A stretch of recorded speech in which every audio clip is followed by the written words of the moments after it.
موسیٰ ایک عظیم قائد کے طور پر جانے جاتے ہیں۔ موسیٰ کے والد کا نام عمرام اور ماں یوکبت ہے۔ موسیٰ کے ماں اور باپ دونوں کا تعلق لاوی کے گھرانے سے تھا۔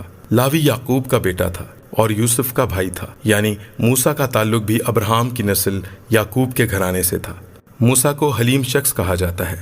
موسیٰ کے 2 بیٹے تھے، ایک جیرسوم اور دوسرا ایلیعزر۔ موسیٰ کی بیوی کا نام صفورہ تھا اور اس کے بعد انہوں نے ایک کوشی عورت سے بھی بیاہ کیا۔ ان کی پیدائش اس دور میں ہوئی جب بنی اسرائیل مصر میں دکھ اٹھا رہے تھے، اور فرعون نے جو یوسف کو نہیں جانتا تھا انہیں دکھ دیا اور بنی اسرائیل کے بیٹوں کو مارنے کا حکم دیا۔ موسیٰ کی ماں انہیں ایک ٹوکرے میں ڈال کر دریا کے کنارے جھاؤ میں چھوڑ آئی۔ فرعون کی بیٹی نے وہاں اس ٹوکرے کو دیکھا اور وہاں پر انہیں موسیٰ ملا، اور وہاں سے موسیٰ کو اپنے گھر لے آئیں اور اس کی پرورش کی۔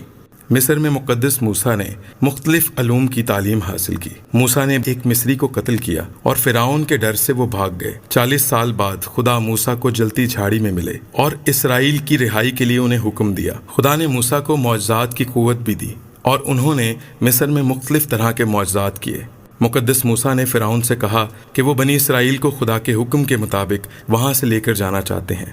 فرعون کے اجازت نہ دینے پر مختلف طرح کی وبائیں اور بیماریاں وہاں پر نازل کی گئیں۔ موسیٰ کے وسیلے سے بحر کلزم کے 2 حصے ہوئے، چٹان سے پانی نکل آیا، بیابان میں من برسا۔ 2 مرتبہ 40 دن کے لیے وہ خدا کے حضور کوہ سینا پر گئے۔ وہاں پر انہیں 10 احکام اور شریعت بھی دی گئی۔ خدا موسیٰ سے روبرو بات کرتے تھے۔ مقدس موسیٰ نے خیمہ اجتماع کے مسکن کو کھڑا کیا۔